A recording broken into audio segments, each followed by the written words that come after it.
cosas que más. Lo que sí hay que recordar, si bien es cierto que puede haber pacientes que tengan, o lo habitual es que un paciente tenga leucocitosis con desviación izquierda, pero cuando un paciente empieza a hacer leucopenia y trombocitopenia, tenga miedo, ¿no? Porque eso es un signo de mal pronóstico, ¿ya?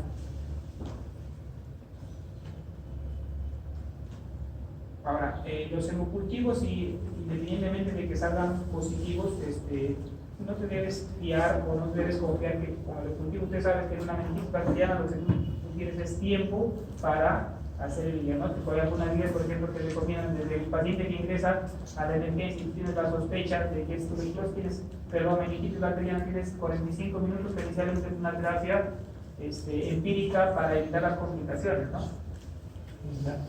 Entonces, aquí surgen algunas preguntas, ¿no? O sea, la punción lumbar, definitivamente que el mejor examen para hacer diagnóstico de meningitis es la punción lumbar, ¿no? Pero todas las veces puedo hacer punción lumbar, siempre la puede hacer punción lumbar siempre que quiera, ¿no? Porque hay algunas cosas que se debe descuidar, ¿no? Porque si no puede hacer la punción lumbar, se puede matar al paciente, ¿no? Si un paciente que ya tenga una vasculitis con hipertensión endocrina, le haces la punción lumbar y la clavas. Pero no, entonces hay algunas cosas que tienes que tener en cuenta antes de hacer una punción lumbar, ¿no? Se debe dar tratamiento antes de la punción lumbar, habitualmente se da así, ¿no? Se da así en la terapia empírica y cuando ya llega a ciertos resultados puedes modificar la conducta, ¿no?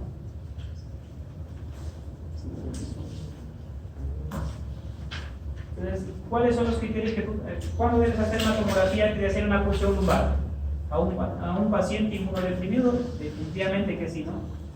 Porque, por ejemplo, hay cuadros, ¿qué les gusta a los pacientes? El criptococo le gusta hacer a los pacientes cuadros meningios, pero a la vez hacen hipertensión endocraniana, porque los productos de destrucción del criptococo precipitan las velocidades subaracnoideas, ¿no es cierto? Y pueden condicionar cuadros de heterocefalia aguda. ¿Ya? Y si tú al paciente le das punción lumbar, como digo, el miedo es que le hagas hernia, ¿no es cierto? Que le hagas una hernia cerebral, ¿no? A un paciente que tiene una enfermedad previa, ¿no? Un paciente que ha venido convulsionando, que tú le hagas un fondo de ojo y le encuentres papiledema, porque el papiledema traduce hipertensión endocraniana, que no tenga un buen nivel de conciencia o que tenga un déficit motor focal, ¿no?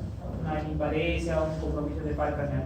Pues en estos casos, primero es preferible que hagas una tomografía antes de hacerlo. Si no encuentras nada de eso, sino que te preocupes, sí, tranquilo, podrías hacer tu punción lumbar, ¿no? Pero debes, como digo, ¿debes retrasar eso? No, pues no. Si tú tienes una tomografía normal, puedes incluso retrasarla, ¿no es cierto? Entonces, ¿qué signos tienes que recordar? Pues si un paciente tiene un glado de menos de 11, o sea que habitualmente tú llegas a la emergencia con un glado X y empieza a retirar el glado y se cae debajo de Dios, tienes que empezar terneando, ¿no? Entonces, por eso es importante que examines las pupilas, ¿no? ¿Para qué? Porque ustedes saben que el centro de las pupilas, de la respiración, de la postura, está en el tronco, ¿no? Entonces, tú tienes que buscar si las pupilas reaccionan bien, si no tiene decorticación, si no tiene deceleración, si no tiene una respiración amnéstica, si no tiene una respiración de Chain-Stock, si no tiene una respiración de Fumaur, si no tiene una respiración atáxica, por ejemplo, ¿no? Entonces, porque eso puede ser indicativo de que el paciente esté herniando, ¿no? Hay algunas medidas en que alguna vez se ha utilizado, por ejemplo, el mannitol como tiene un rápido efecto para hacer una reducción del edema y pueda beneficiar el que no se hernie, ¿no? Entonces, lo que se puede hacer, entonces, si la punción lumbar está contraindicada o diferida, tomas tus muestras y haces uso de terapia antibiótica empírica según el germen que estés pensando, y lo que puedes habitualmente es utilizar entonces de dexametasona, ¿no? Por si acaso, la pauta de corticoide es 4 días, ¿no? Y nosotros acá, o en Perú, habitualmente se utiliza 0.4 miligramos por kilogramo cada 12 horas por 4 días. Los gringos utilizan menos, pues porque estos son un riesgo, ¿no? Y habitualmente se coloca 15 a 20 minutos antes de iniciar el antibiótico, ¿verdad?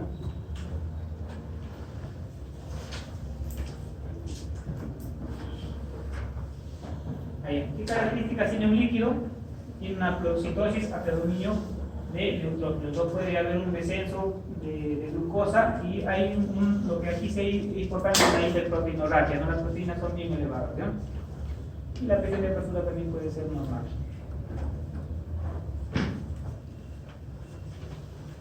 El lactato es uno de los exámenes que últimamente está cobrando bastante importancia para sugerir una etiología bacteriana, ¿ya?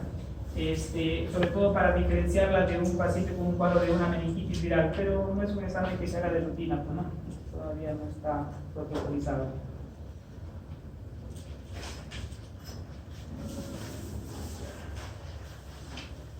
Ya saben, de acuerdo al patógeno, ¿no?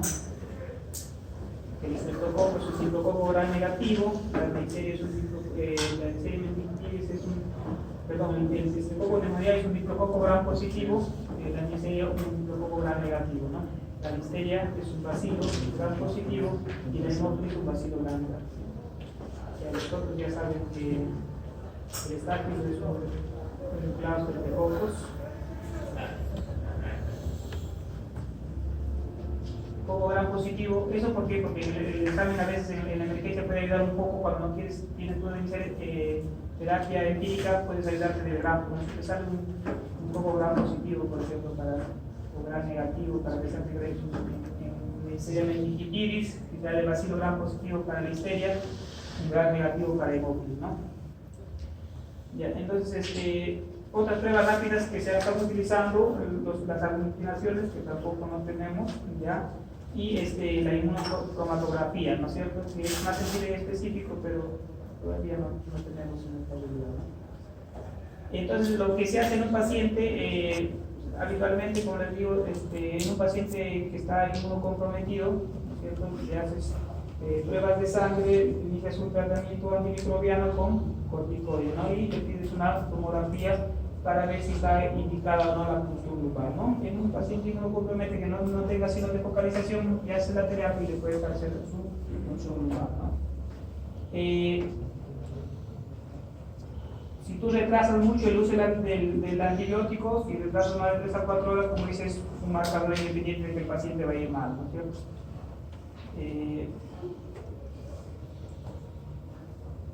¿Qué antibióticos antes?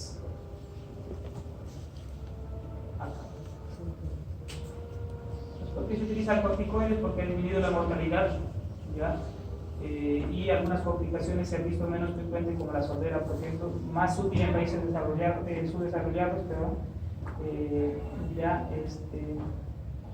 más útiles se ha demostrado el uso en pacientes desarrollados, ¿no? Porque en los estudios, sobre todo en los hindúes, o en el África o en la India, han demostrado que no tiene mucho beneficio, ¿no? La dosis sí, 0.4 miligramos cada 12 horas de insulina. ¿Y cuál es el principal tratamiento del esquema? Es la zona vancomicina, o sea, una cefalosporina de tercera generación que puedes, últimamente, por la resistencia que está habiendo, están permitiendo utilizar cefotaximia antes que centrazona, y cuando tú te encuentres con pseudomonas, le cambias por ceftazidima, ¿no? ¿Ya?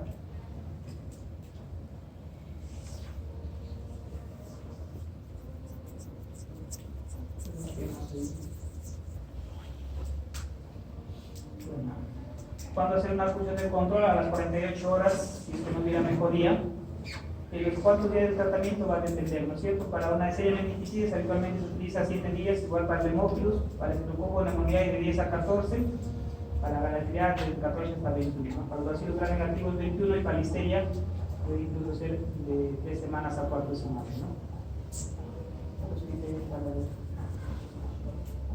Está la dosis, por si acaso. Habitualmente nosotros utilizamos 2 gramos cada 12, pero 4 gramos al día. La dosis por kilo de peso es 80 a 100 miligramos por kilo de peso, ¿no? Y la vancomicina 600 miligramos por kilo.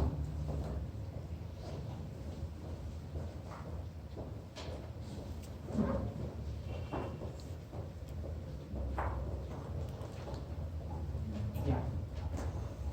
Ya me cansé. ¿Alguna pregunta?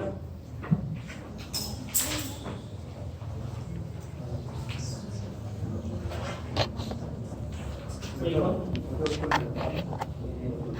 meningococo es muy contagioso. Sí. Tengo un paciente con meningitis por meningococo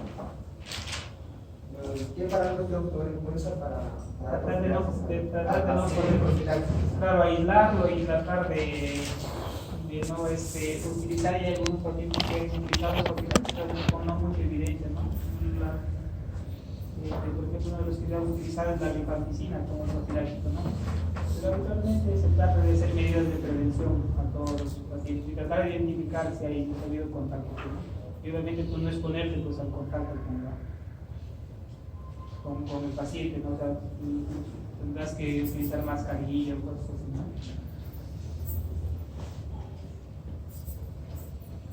Muy bien. Está cansado, ¿no? Vale, dame un poquito más o ya no.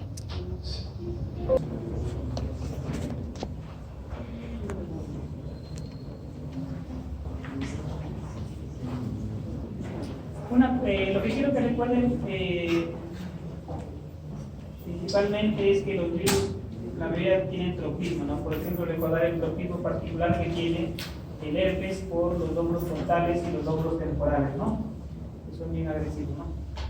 Otra cosa que tienen que recordar es qué diferencia hay con encefalitis y meningitis, ¿no? Porque habitualmente se habla que los virus hacen más encefalitis que las bacterias, ¿no? Las bacterias les gusta hacer más meningitis, ¿no? Habitualmente, casi siempre el cuadro es de meningoencefalitis, pero a predominio biomatoso, ¿no? Entonces, las encefalitis, acuérdense, casi siempre, como es compromiso funcionalmente de sustancia negra, entonces pues, da más compromiso de nivel de conciencia y mayor presencia de crisis epiléptica, ¿no? Y los pacientes con meningitis, más que alteraciones del contenido, más dan alteraciones del nivel, ¿no? Y suelen ir mejor con los signos benignos y lo que más características son las náuseas, los vómitos y la fotofobia, ¿no? Unas diferencias clínicas que te pueden ayudar para diferenciar una encefalitis de una meningitis.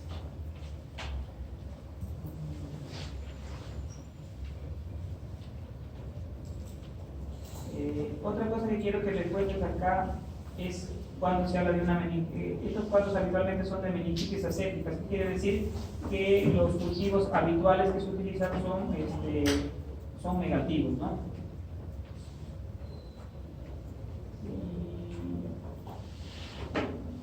Y lo que les había resaltado a sus compañeros es que recuerden siempre los cuadros de meningitis linfocítica benigna recurrente de Loradet, ¿no?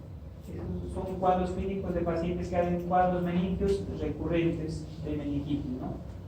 ¿Ya? Y habitualmente el virus que más implicado está es el virus herpes 2, ¿ya?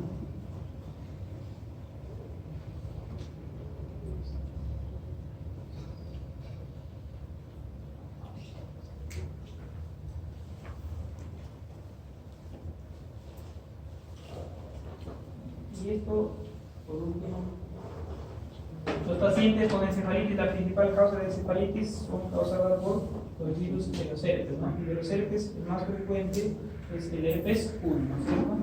Ya, habitualmente la pigmentación suele ser a nivel de un proceso de estomatitis, ¿ya? Y hacen una infección latente a nivel del núcleo de a nivel del núcleo de gas, ¿no? Y su principal tropismo, como les digo, por el lóbulo temporal, sobre todo la zona mesial, o sea, la zona medial, ¿no? Incluso a consecuencia de esto, los pacientes hacen pues epilepsias que se consideran como refractarias porque tienen tendencia a ser esclerosis mesial, ¿no? Esclerosis de la parte medial de los lóbulos temporales.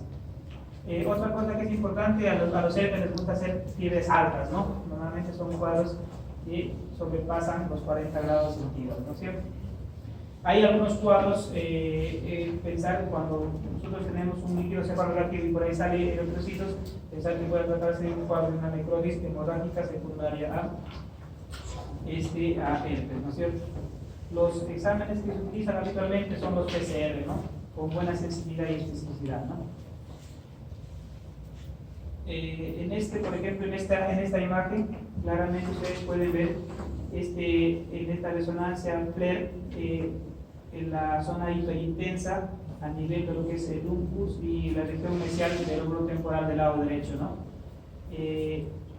Igual que acá, ¿no es cierto? En la resonancia T, ¿no es cierto? Un T1, donde a nivel de lo que es fundamentalmente de corteza, hay un cambio de señal hiperintensa a nivel de lo que es la corteza mesial, ¿no? la varicela zoster, que puede producir un cuadro, incluso en ausencia de rash, que puede producir un cuadro de ataque cerebrosa, que es el cuadro más característico, ¿no? O sea, si te preguntan a ti en el examen cuál es el cuadro, o el virus que más autismo tiene por los lóbulos temporales y frontales, serían los herpes, ¿no? Pero si es los compromisos de fosa posterior, de repente el varicela zoster, incluso da un cuadro de una ataque cerebrosa o encefalitis del tronco también, ¿no?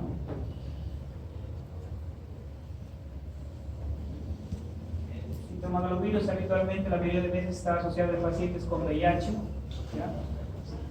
Puede dar una ventriculoencefalitis, ¿no? Por compromiso de pares craneales, ¿ya? Y ahí se ha visto que hay paciente de asociación, siempre hay que pedir a estos pacientes un AGA para ver la asociación por la presencia de cuadros de inatreinas, ¿no? Hiponatreinas o hipernatreinas, ¿no?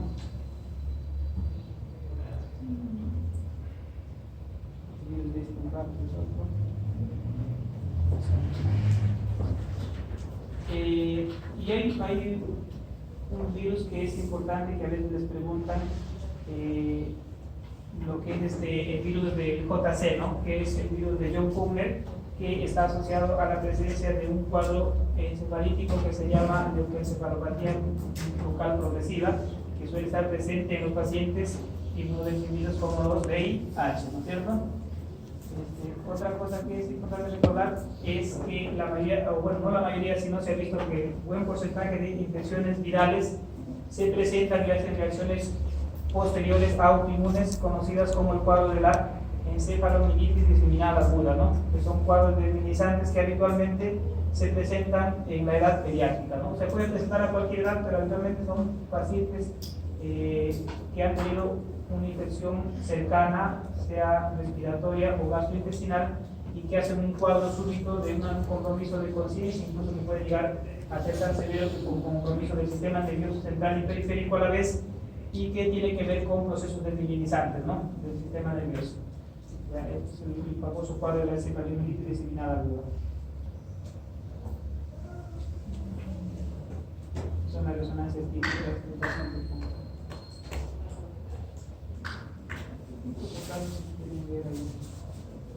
Esto es lo que les decía de la leucoencefalopatía multifocal progresiva, ¿no? Es importante pensar en pacientes que tienen infecciones por VIH. Para que no se olviden. ¿Alguna pregunta?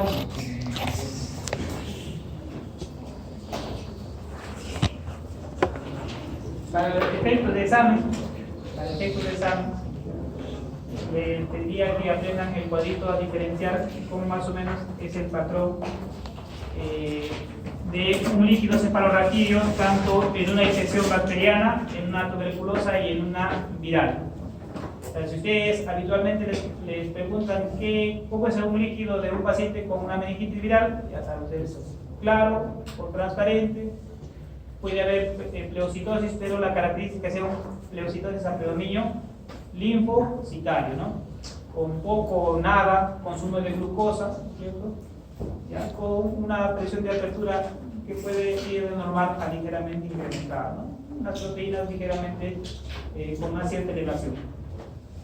La bacteriana, el líquido puede ser turbio, ¿no es cierto?, con harta proteína, con harta célula, predominio de linfocitarios, con cierto consumo de glucosa y con cierta presión de apertura elevada. Y la tuberculosis es algo parecido a la bacteriana, pero con la característica de que el líquido es pleocitosis, pero a predominio de linfocitos, pero la diferencia con la viral es el consumo marcado de glucosa, ¿ya? Y ahí la celularidad no está incrementada como la celularidad que se presenta. Y ahí seguro cuando lean el cuadro de los criterios de Bingham van a ver la diferencia más o menos para diferenciarlo como una bacteriana típica, ¿no? Porque la tuberculosis al final es una bacteriana, pero tiene algunas características para diferenciarlo, ¿no? Otra cosa que deben aprender en meningitis básicamente es los esquemas que van a tratar según la edad pediátrica, ¿no? Y por ahí tener en cuenta los factores de riesgo para asociar una a otra cosa, como por ejemplo ser lactante, ser viejito, ser inmunosuprimido, ¿no?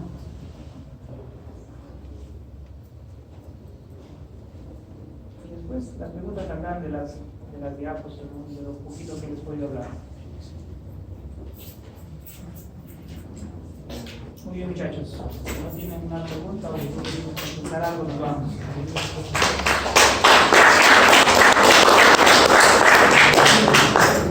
Escúchenme una cosa.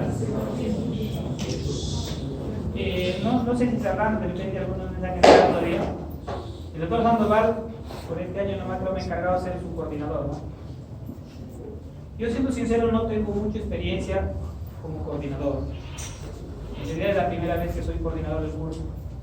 Entonces, yo sé que la neurología también es aburrida y que a pocos les llama la atención, ¿no? Pero si ustedes consideran que hay alguna manera de mejorar esto o que pueda ser provechoso para su vida futura, como por ejemplo hacer un pequeño taller de hacer examen neurológico, que es lo que ustedes he visto que cuando llegan les digo una cosa que vayan examinando, pues me quedan mirando, entonces ¿por qué no? Justamente porque la patología neurológica parece mentira, es frecuente en la emergencia y ustedes cuando sean internos son los primeros que van a recibir a estos pacientes. Y no porque sea difícil, sino porque no lo conocen o tienen miedo, esperan y piden que venga el asistente sabe menos de neurología que ustedes, de medicina interna, y esperan al neurólogo y pasa 12 horas, 24 horas, y a veces cuadros así como esos infecciosos, cuadros vasculares que tienen que ser resueltos antes, se complican y se mueren, ¿no? Entonces, ustedes, con que sepan algo del examen neurológico básico, pueden hacer su sindrómico, ya con el sindrómico se puede empeñármelo por pídale para ustedes definen al que no hay emergencia, ¿no? Porque, por ejemplo, ustedes que no sepan reconocer de repente un paciente que viene con estatus no convulsivo, ¿no? Por decirlo así, un paciente que está en coma, y que no sepan cómo se feminiza, o un paciente que de repente no sepan reconocer un cuadro de una polineuropatía aguda, por ejemplo, de un Guillain-Barré, que lo deje pasar las horas y que el paciente llegue a la emergencia cuando ya está en estadio 5 y ya que llegue solamente para que le declaren cadáver. Entonces, la idea es que ustedes aprendan a reconocer con el examen neurológico algunos síndromes, sobre todo de patologías agudas, ¿no? Que se pueden diagnosticar básicamente con el examen clínico. Entonces, lo que yo les propongo, si que quieren, en noviembre voy a estar un poco más descansado porque no tengo tanta responsabilidad, porque tengo unos días de vacaciones, es hacer un taller básicamente de examen neurológico. Si están de acuerdo, los que no están de acuerdo. Claro. ¿Qué es lo que podríamos hacer? De repente consigo algunos videos, lo proyectamos, de repente algún alumno se ofrece de voluntario y tratamos de sacar el signo, ¿no? De tal manera, eso yo les propongo porque yo he tenido cierta experiencia en Lima con algunos alumnos de las universidades de allá, y lo que hacen es eso, ¿no? Los mismos alumnos de San Marcos, por ejemplo, te piden que les enseñes a evaluar, ¿no? Y así consiguen un aula que es lo suficientemente grande y todos llevan su martillito, todos llevan su diapasón, por ahí sus agujas y aprenden a utilizar, y al mismo día más o menos aprenden a hacer su examen neurológico y se hace bacán una tarde que tengan ir, ¿no? Eso es lo que yo les puedo proponer como coordinador. Del otro, tendría que comunicarme si quieren alguna cosa que mejore, de repente no les parece así, de repente les parece muy aburridas las clases, de tal manera que se trata de mejorar, la idea es que se aprenda, ¿no? Porque ustedes saben que nosotros como estudiantes, yo me he formado también en la Pedro, nosotros luchamos contra el tiempo, ¿no? Ustedes saben que nosotros luchamos contra el tiempo, o sea, como llevamos varios cursos y nos abrumera un día, una otra, las cosas que no se han empezado ni para ustedes ni para nosotros. Pero el objetivo principal es que ustedes aprendan algo. Si no, no tiene sentido que lleven un curso si no lo van a aprender. ¿Ya? Entonces, si ustedes tienen alguna consideración para mejorar, para proponer, lo podemos poner en práctica, ¿no? Y otra cosa que sí les pido que estudien al menos lo básico, información tienen, ¿no? Porque ustedes saben que es un curso prerequisito, ¿no? Y si pagan, ya no podría yo ayudarlos. Yo no, habitualmente no paso también por agua caliente, si se merecen jalar, jalarán, ¿no? Y el que merezca pasar con 20, pasará con 20. ¿Ya? Y cualquier cosa, pues amigos, si consideran que les puedo ayudar, me avisan a los. ¿Ya? Muy bien, muchachos. Gracias por escucharme y nos vemos.